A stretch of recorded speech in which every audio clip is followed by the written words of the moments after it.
podcast, and we might as well start right now. It's on? Well, what the hell? It's been on for 12 minutes. You have no idea. All that swearing you were doing and everything, that was the first thing that everybody heard. I'm going to have to call my publicist. Oh, my God. You have no idea. So we were saying we're going to talk about... So let's get everybody up to speed. You're listening, and we decided we're going to call it the World Safest Beach Podcast because we're hosting it, I guess, on the World Safest Beach. And we'll get it up on various places like, YouTube and wherever you get your favorite podcast from. But for right now, I figured out how to put it on SoundCloud. So we were putting the link up to SoundCloud. We'll figure it out as we go along. But in the meantime, I'm David J, and I'm here with Amboy. I'm Amboy Corley. Yeah, and we've decided that we want to do a little Carpinteria podcast. So we just did one a couple of weeks ago, the very first time we met. And it was interesting enough that we decided to keep doing it. So, here we are, and we actually have our first guest with us. And I think we should talk about our guest. Well, let's introduce our guest, and because we don't want to talk about him like he's not here. Right. I'm here. So, Peter Dugre. Dugre, is that how you... Dugre, right? I say Dugre. Dugre, okay.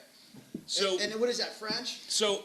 French Canadian. So, it's kind of interesting that you're our first guest because you, in a way... When people want to send their complaints, we can just send them to Peter because it's his fault that we're actually doing this show. Because Amboy and Peter knew each other, and we can talk about that in a minute. And you've been wanting to do Amboy. You've been wanting to do a podcast for a long time. And Peter and I knew each other, and he didn't really want to do it. He didn't have time to do it. I mean, it's a ridiculous, stupid thing to do. But he thought of me, in my experience from radio, and he thought, okay, well, let's put you guys together. And so we talked, and said, sure, why not? So here we are. We're doing a podcast, and our first guest is Peter Dugre. Welcome, Peter. Hello. Thank you for having me as your virgin guest on your podcast. First timer. Yeah.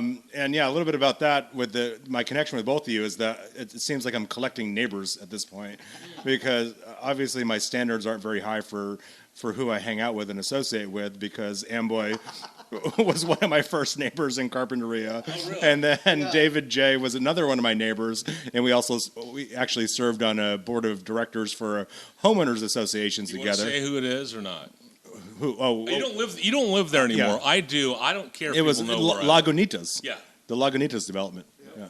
So we were directors of that homeowners association for a bit together. And so, Peter moved on and left and stuck me with his job being the secretary, which I freaking hated that. So I then subsequently didn't run for re-election. So now I'm off the board, thank God. Right. And, well, there you go. We should also talk about, as I think it's a good story, is how me and Pat... Well, how do you guys know each other? Well, we're neighbors. Used to be. You were neighbors. Yeah, we were neighbors. We lived on Ash. Mm-hmm. And the way me and Peter bonded is Peter pretty much saved my wife's life. End of the microphone. Right? I think it's an overstatement to say that I saved your wife's life because, what happened? We were friends and lived next door to each other, and your wife had a rupture in her organs, and your son at the time, who was 4 or 5, well, he's still your son, Sky. He was 4 or 5 at the time. Knocked on my door saying, "Peter, come help." And we got there in a nick of time to call the real lifesavers, and absolutely. Thankfully, Maya's still with us today. So, yes. That's something to bond over a lifetime for sure. For sure. And that'll bring you together pretty fast, right? But that's boring stuff about us. And then, of course, we were on the Homeowners Association board together, which whatever. Lagunitas. Yeah, exactly. And so, and Peter and I, since he moved out of the neighborhood, have kept in touch and everything. And so. One of the things that I wanted to do, you're interesting all into your own. Yeah, so he is. It's not like the only reason I wanted to book you is that you helped put us together, but that's an added bonus. One of the things you're doing is PR for a number of groups that I'm kind of interested in. So I want to, and I've done PR in the past, and I just kind of like to, hear about a day in your life, like what it is that you're doing.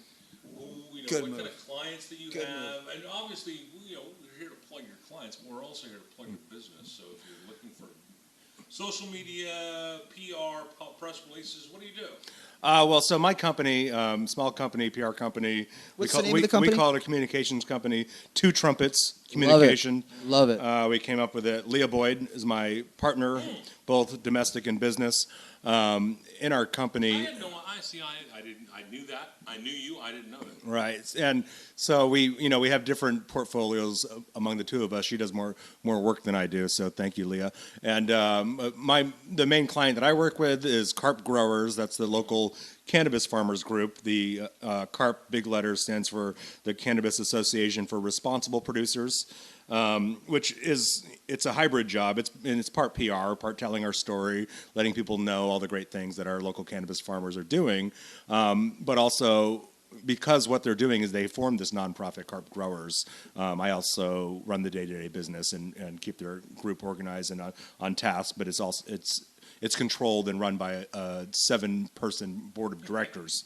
So there's a board of directors, and I answer to them, and we find good deeds to do. We find ways to let people know, or to remain transparent out front in public with a new industry in carpinteria, new farming industry. How did you come up with the name? I love the name. Everything we do is run through our committee of board of directors. So mostly it's our Dutch farmers in carpinteria that have been around forever. CARP stands for, what's it again? Cannabis Association for Responsible Producers.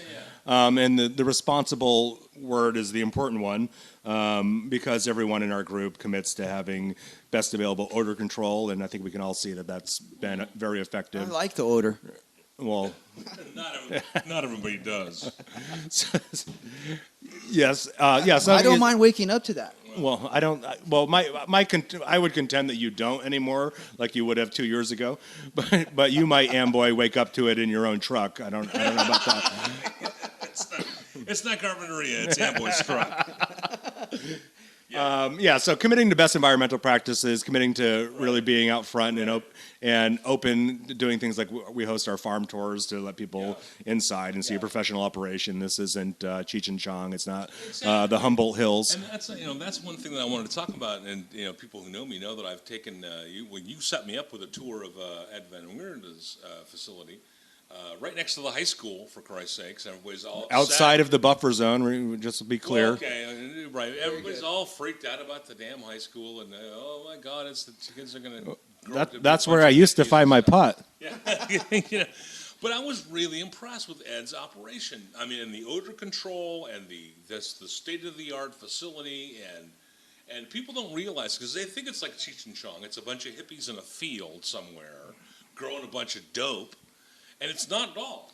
No, I mean, you take a look at these places. They're state-of-the-art operations. These greenhouse farms, all the technology comes from Holland, of course, where most of the farmers also come from. Well, and that's the thing, too. It's like a lot of the growers are the growers that have been here for decades growing flowers. Sure. And the bottom really fell out of the flower market because of places like South America and overseas markets just really undercutting their business, and they were kind of dying on the vine. They were really struggling, and when cannabis came around and legalized, it was a great opportunity for them to actually grow something that was worth a lot of money. They could pay their people, a reasonable salary to work there, and it was helping them be successful. And they weren't a bunch of dope smoking hippies that came from from Northern California and came down here from Humboldt County to grow a bunch of dope, kids. Yeah. Well, I would never say anything negative about the Humboldt Emerald Triangle folks as well. But it is interesting looking at the history where the external pressures, the offshore pressure, South Americans, the competition was something that our U.S. flower growers couldn't really keep up with because of the lower labor cost and less regulation. So the fact of the matter is, with cannabis, it can only be grown and sold in the state of California. So you're not dealing with factors that are out of your control, so to speak. You're growing your crop here, and you're selling it in the local market. A little bit compared to the other states, like Nevada can't grow it, right? Nevada? Well, so right now, 32 states have some form of legalization, whether it be just medical or medical and adult use, plus the District of Columbia. But you can't cross state lines with the product because it's still federally considered a Schedule I So who are the main states? California, Colorado was the pioneer. Oregon, Washington. Yeah, I can't. What about the southern states? Any of the southern states involved? Not yet, but hemp is a good entry into the market for those types of states. Because land is cheap, and those are the places that grew hemp. I heard Arkansas is going to be like another thing. You're going above my knowledge, but I wouldn't doubt it. Yeah. I wouldn't doubt it in places where farming happens, and hemp is right now a valuable product because CBD is everywhere, and that comes from hemp. So yeah, why not? So what is the debate here? Why is everybody pissed off here in CARB? Well, there's certain people just don't like the fact that marijuana is legal in the first place. They just don't like that, and they just don't think that it's a good thing. It's better than alcohol. And then there's a whole debate about that, and we can talk about that, and we can talk about it, whatever. But then there's a whole sector that is okay with the cannabis, but doesn't like the smell. And I happen to think, you can still smell it. There's no doubt that, on a warm summer evening, you can still smell it in parts of Carpinteria. But it's not like it was 2 or 3 years ago. And I think, and I don't know, I don't have any empirical data to base this on, but I think that some of the people that are complaining about the smell and how horrible it is are kind of reflecting back to how it was 3 years ago, and they haven't forgotten about that. And they refuse to acknowledge that it's gotten better. But then there are some people who just don't like it at all. Like my wife is a perfect example of someone who just really despises the smell. And she feels that she suffers health problems, asthmatic problems based on the smell. And that she honestly believes that, and I can't say she's wrong. So I understand that, but it's getting better. And the odor control systems that the people that are using them are remarkably effective. Tell us about how that works.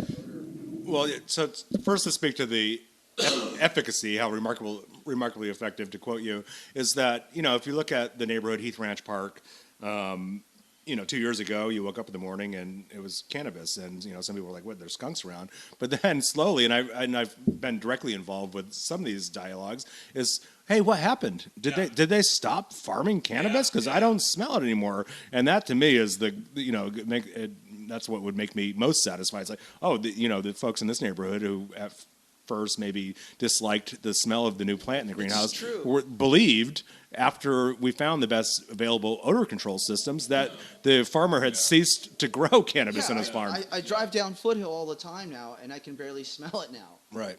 And I used to smell it super strong, and I don't. Well, and there are a certain number of people, and this can be debated or not, but there are some that are saying that the county kind of mishandled the initial rollout of the farming in our area, in that they green-lighted a lot of things without stepping in to make sure that certain things like odor control were mandated. And so then they realized, like after the fact, after it started to be a problem, that they had a problem, and now they're trying to address it, but they're having to play catch-up now, whereas they could have been a little more organized when they rolled it out. Well, we'll see. I would contend that it's difficult to be organized when a $5 billion black market industry overnight becomes a $5 billion legal industry. That's true. That's very true. So what is true is Carpinteria, as formerly known as the flower basket of the United States, a term promoted by our great former Congresswoman Lois Capps, Carpinteria flower basket of the United States, was turnkey ready to grow a new plant. Oh, yeah. I mean, these greenhouses... The greenhouses didn't have to do much besides clean up every pesticide that was ever used there. Exactly, and it's a much cleaner growing pot than it is growing flowers a lot of times, because there's not any chemicals at all used in growing. Right. Yeah. If anything, it's nothing that's dangerous. It's a soap. They use predatory insects for their pest control. They don't use chemicals at all. Oh, yeah. Yeah. The state law essentially says the test all the cannabis grown legally in the state must go through a testing process. The test to parts per billion for pesticide residues. So early on in cannabis farming and carpinteria, it was we're getting tripped on the tests for historic pesticide use. You have to go into a greenhouse and you scrub all the panels. You dig out 6 inches of topsoil and completely remove all that residue, mitigate it all in order just to pass how strict the testing is on legal cannabis products, which is great for consumers because now you know what's in your product, and it's impossible to say how excellent it is for the environment. Legally, they can't refer to it as organic at this point in time. It's not like legal for them to call it organic. It's a federal term, Exactly. But for all intents and purposes, it's totally organic. Sure. And the fact of the matter is if you have an organic farm that's bordering a conventional farm that douses its crop with pesticides, that pesticide could very well drift onto your organic crop. Well, there's a certain amount of, but you don't get tested. Unfortunately, it kind of made its way into the media a little bit more than it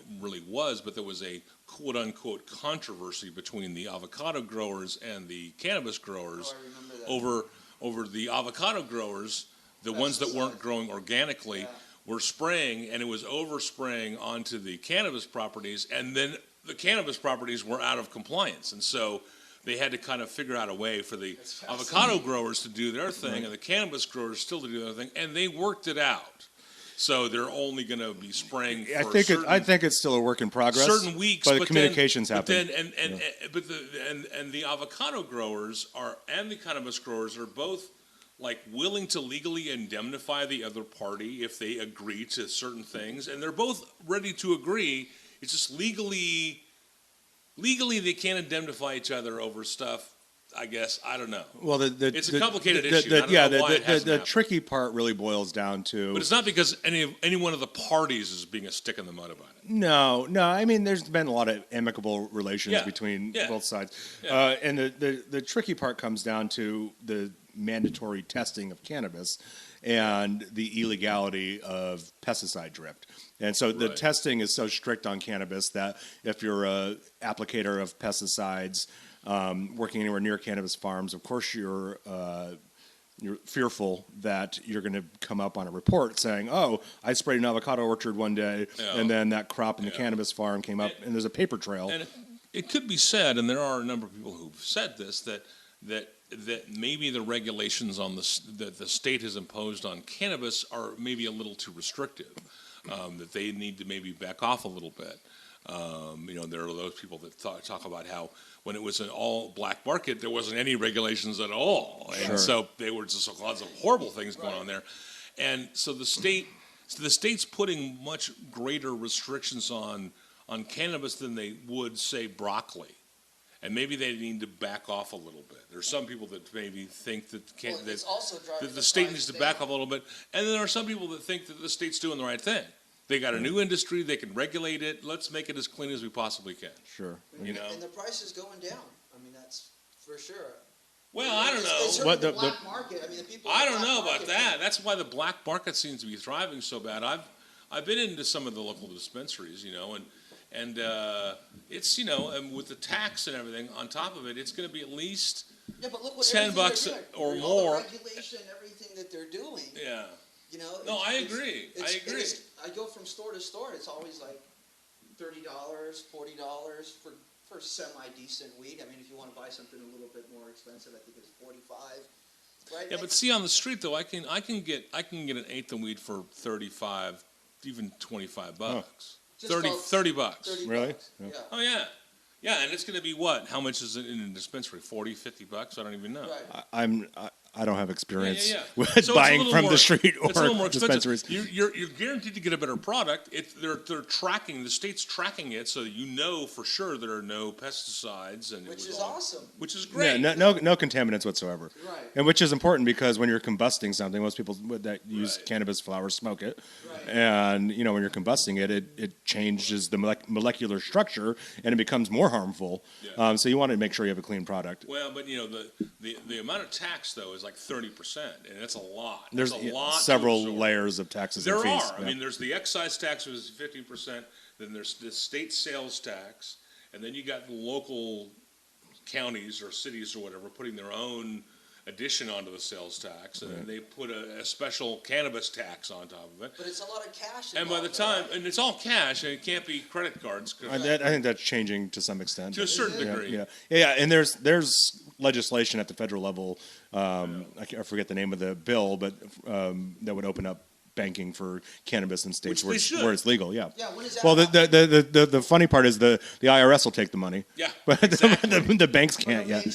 Yeah, you better pay taxes on that money that you're making. It's all cash. We got it, but pay taxes on it, because if you don't, you're going to jail. So where's all Just this like money? everybody else would. Where's all this money going? So if you want to break down, just off the top of my head, the interesting one for, and I can only speak on the farming side of cannabis. I don't know a lot about the retail or other parts of the process like testing or manufacturing.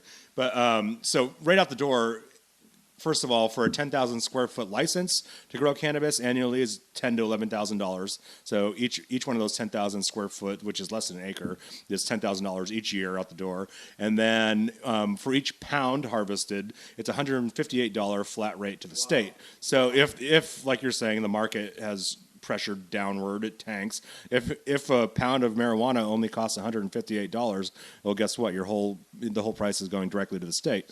And then Santa Barbara County gets 4% from farmers, and then also gets more on the retail end. So Santa Barbara County collects several times in the supply chain. Well, I remember when it was a pound, it was like $4,500 was for a pound. It was almost $5,000. In Hawaii, it was like $5,000 for a pound. Yeah, now I think for like an stuff, average would be more like $1,200. Yeah, for legal cannabis on the legal market. 10 years ago, right? Was that 10 years ago? Yeah. Or maybe more, 15 years ago. Yeah. Yeah, but it's still, I mean, that's, $1,200 a pound. Well, yeah. So, but what's important now is the black market doesn't face any of those taxes and fees along the way. None of the restrictions for pesticides, and really the research that has to go into being able to grow a sustainable, clean product for the market. So none of that applies to a black market grow. Okay, well, so much for this topic, because this is a show about Carpinteria, and and obviously cannabis farming affects Carpinteria as a community quite a bit. But the overall, what happens with Carpinteria, whether it should be legal or not, or what's going to happen down the road with, how they're going to tax it, or that's not our concern. So let's talk about that art exhibit. Let's change focus a little bit here. Tell me what happened with the art exhibit. I have no idea what was going on. Well, now let's circle back around actually to a thing that you were talking about, Peter, and that is that your idea, and it's a good idea, is that there should be like a recap of the news of the week or whatever, and I do a lot of work as a news aggregator on Carpinteria World Safest Beach on Facebook. I mean, I'm just out there scouring the internet trying to find news about Carpinteria and putting it up. And sometimes, certain stories will get reaction and certain ones won't. And so Peter had the idea. You had the idea that we should do what? We should have like a recap of like the stories that are like making waves on World Safest Beach. Well, it's a very active forum sometimes. It is. So yeah, my recommendation, and you can throw it in the dumpster like I would recommend for most of my recommendations, would be just if you have a theme for your podcast generally, would be what happened last week, what was a hot topic among people, and maybe dive a little bit deeper into those topics. Okay, that's a valid suggestion, and this being the cinema verite that it's becoming of us developing this podcast, let's discuss that idea a little bit more, because I think that's a valid idea. I don't necessarily know that I want it to be the subject of the actual podcast, because we are going to try to book guests to talk about whatever it is that they're smart about. But also, I don't think it's a bad idea to have like a recap, a deeper discussion on what's making news, headlines, what's getting a reaction on World's Safest Beach. That's not a bad idea at all. And I think that maybe that could be like a segment of the show that we could like produce and have somebody go in and have it be like a newscast. But instead of it being a newscast that you might have on a radio station, it would be the whatever. somebody just going through the forum and talking about what they're. I used to do a thing, and he's still doing it, but one of my radio jobs was working for AM 1290, the News Press radio station. And on the News Press radio station, every weekday morning, is the legendary Baron Ron Herron. And if you've been in Santa Barbara any length of time at all, you know the Baron Ron Herron. And he was a longtime DJ on 1340 KIST in Santa Barbara, which no longer exists. And he, over the last many years, has done a morning show where he just gets on and it's kind of a stream of consciousness, reality radio kind of a thing. And he takes the newspaper, the news press, and it's kind of funny that now, after all these years, he wound up working for the news press because he used to do this long before there was a news press radio. He'd take a copy of the news press, the paper, and he'd flip through it, and on the air, on the radio, with a microphone in his face, he'd go through and he'd just read what he saw in the newspaper. And it was just sort of a reality thing, right? And so I think maybe we could do the same thing with World Safest Beach and have somebody just kind of like go through it and say, oh, there was a story about this, and wasn't that interesting? And some people had this to say about it, and some other people said this to say about it, and, you know, maybe they could do that. So, I don't necessarily want to be the guy that does that myself personally. So well, it's your forum. I couldn't think of anyone more qualified. Well, it's my show, but I'm free to delegate. It's not just my show. It's my show.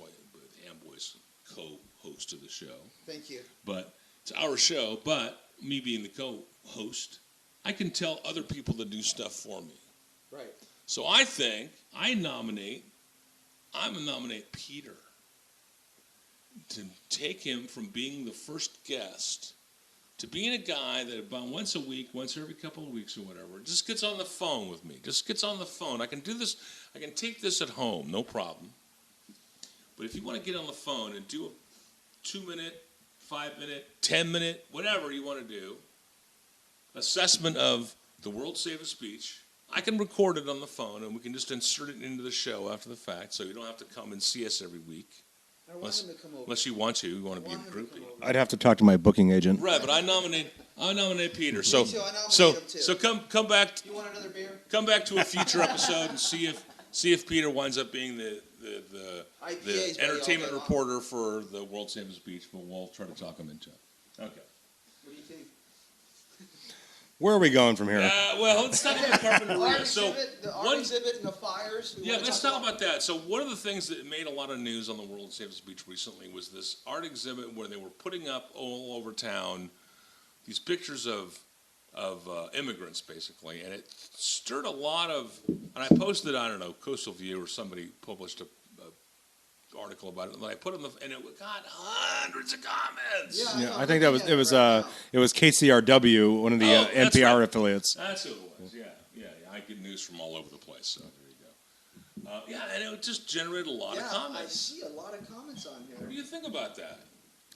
Well, I've been involved with the photographer and the exhibit. Her name's Patricia Houghton Clark, who's an amazing woman. What was her name again? Patricia Houghton Clark, and pardon me if I'm pronouncing anything wrong. But so she's done exhibits like this. Her exhibit's titled "Facing Ourselves," and she's gone out to communities really all over the world. I know she's done it in Italy, in small communities, and takes portraits of individuals that are from all walks of life, and posts them publicly. So these pictures were of Carpinteria people? The ones that are hanging publicly are Really? are all people from Carpinteria. I didn't even know that. I didn't recognize anybody. Well, You need to get out more often. that's not our fault. So what were people saying? Was it negative or was it positive? I'm seeing stuff that's positive here. This is wonderful.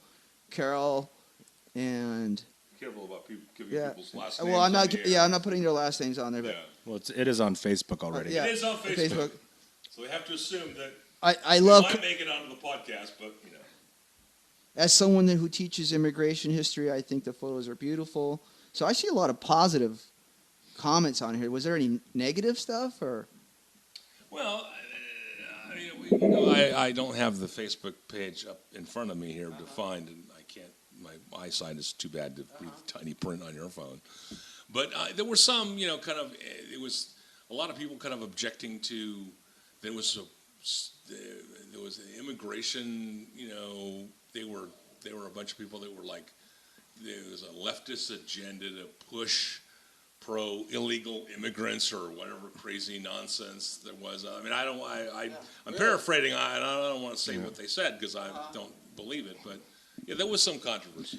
Sure. Yeah, I think some took it as an opportunity to go off the rails a little bit against illegal immigration. Yeah. Which, I've spoken with Patricia, the artist photographer, some about it. And when somebody goes into an art exhibit, they bring themselves. And then the artist brings what they're showing to the person, and so it's a 50-50 bargain there. Right. You see what you're bringing in as well as what the photographer artist is showing you in the exhibit. And I think some took that in a direction that I would find unfortunate, but I'm not the only opinion. But there's immigrants everywhere. I mean, you go to any country, you go to Israel, and there's you got immigrants there. They're coming from China.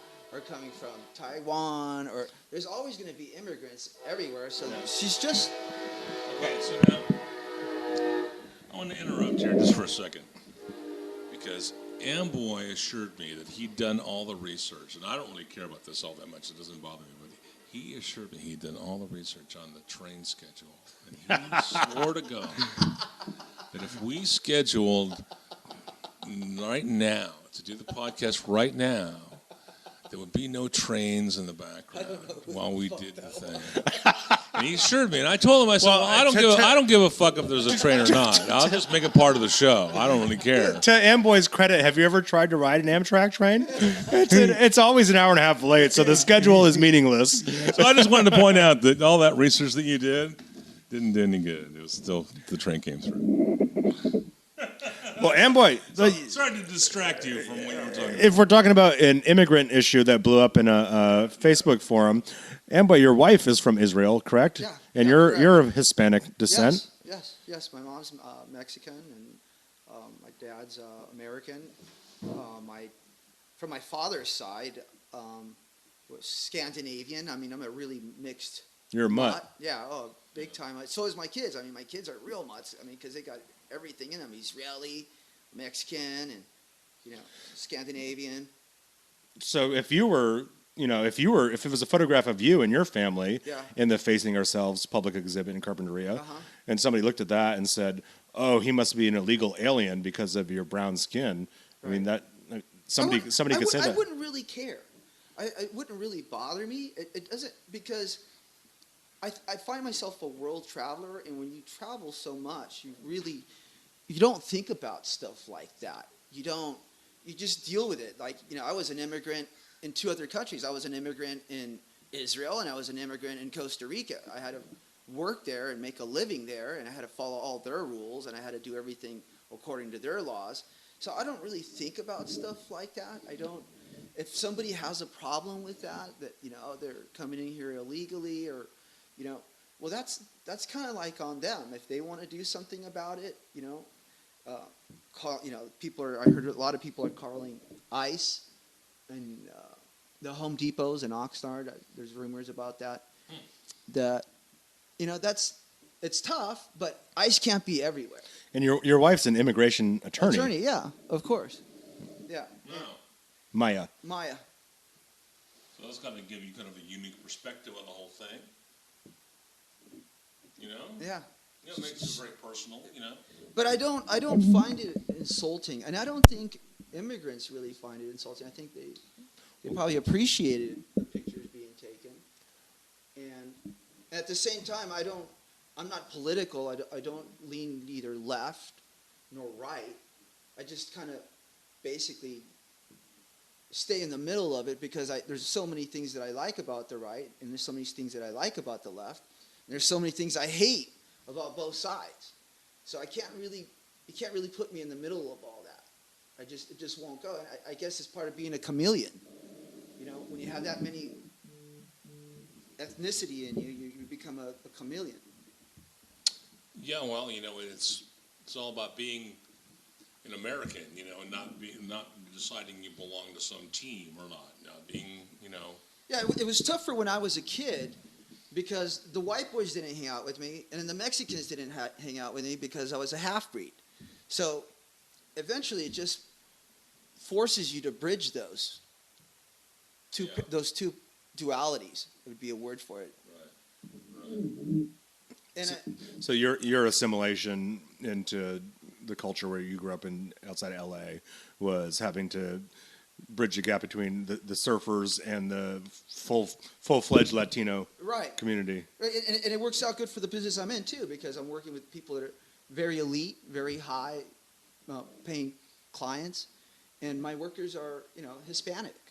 So it really helps my business thrive because I have that chameleon ability, understanding what the client wants and understanding what my employees want. So it's a blessing in disguise. Yeah, okay, I can see that. It kind of helps round out your perspective a little bit, and I think that's an important thing to do. It gives you a little bit more sympathy for others. Right? Yeah, I'm a hard worker too. I believe in working hard and being focused and paying attention, being present, what's that other word? Competent. I think competent is a really good word, and it could go for anybody. I know a lot of people, a lot of the clients I deal with, they're all immigrants. I'd say maybe 80% of the clients that I work with are all immigrants, either from Russia or India, and they live here in Santa Barbara. So you can't really be pointing fingers at all this. I think the people that are pointing the fingers on immigration are maybe the have-nots. Well, that's one of the things about being in Carpinteria is that we just hopefully all just realize that we're all in it together and we all love being here, whether you're one of the haves or the have-nots, right? Yeah, I was frankly a little surprised at the direction that discussion took on your Facebook forum, but it's also healthy. I mean, because if you don't have that in the front of your mind, which you probably shouldn't if you want to live a healthy life, but once it gets there, you should be prepared to talk about how the issue of diversity and immigration affects you and makes you feel, and how you want to work toward a better future. Right. Well, I mean, it just shows that everybody's got a certain attitude about it, and not everybody has the same attitude, and it bears discussion. And so I'm happy that people are willing to have a discussion. Hopefully, they're open to having the discussion. And aren't just closed off. And you really don't know who's Hispanic nowadays. I mean, you wouldn't know that I'm half Hispanic. Oh, I know. All right, so I better stop before I start some racial jokes. Or whatever. What I found fascinating really was that it was the first attempt by Carpinteria Arts Center. Thank you, Carpinteria Arts Center, to have a real public exhibit. Yeah, and you can see the portraits everywhere. Yeah, so people are talking about it. That to me, that's success in all caps. Exactly. Well, listen, people have short attention spans. What do you want to talk about the fires? Well, what fires? We don't have any fires in Carpinteria. No, we don't. This is a show about Carpinteria. We've had our fires here, and we have no fires right now. I think Amboys probably inhale a lot of smoke. Yeah. So, we have no fires in Carpinteria, and hopefully we'll keep it that way, because I don't know about, and this could be a whole other show, which I don't think it should be right now, but between us being evacuated during the Thomas Fire, I evacuated twice myself, and then the subsequent 1-9 debris flow and us being cut off from the outside world. And my neighborhood was like the last neighborhood that Cox was able to get connected again. So I didn't have any internet or TV or anything for it was like 9 days or something. It was ridiculous. And between that and then now we have to evacuate every time it rains. Or have the power shut off. And now, exactly. And now that was my next thing. Now SCE and PG&E are now shutting the power off when it's hot and windy outside. We're all going to need a bunch of therapy, in Carpinteria. We're just all traumatized, and the trauma just continues. And so I just think that maybe the state of California should chip in for some therapists to come to Carpinteria and help us, because we're all in a bunch of crisis here. That's a whole nother show. So listen. Well, can I tell you about one news item that I saw this week that really interested me? What? Yeah. It was a medical breakthrough. Oh, wow. Yeah. So. Oh yeah. Yeah. So there was a child born, and this is might not be the most consequential birth defect, but the child was born without a foreskin. Interesting. Yeah. So the doctors have been trying to successfully graft skin onto places, but they were able to successfully graft. The child was born. I got it backwards. The child was born without eyelids. Eyelids. Which is more consequential. So he could never close his eyes, is what you're saying. Right. So the doctor's looking to graft, looking to graft some skin on his eyes, use the foreskin, which is traditionally cut off in many cases anyway. So that went onto the child's eyelids, and it was a huge success. Wow. Yeah, so they were able to give this child eyelids, but it turns out now that he's cockeyed.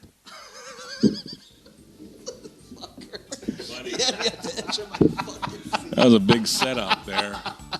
Yeah, and I screwed it up. I was expecting it was going to be some high tech company out there by Mark Avenue or something like that. It wasn't Newsel. Okay, well on that bit of comedy, let's actually just wrap things up for this, because people have a short attention span, and we've just been talking for a really long time. So this has been the second issue, the second edition of World Safest Beach. Fantastic. Right? Yeah, thank you, Dave. Okay, well, and hopefully we'll get together again soon when we find something else interesting to talk about. In the meantime, do you want to come for the next interview? I'll bring you Why don't you find a diversity of guests?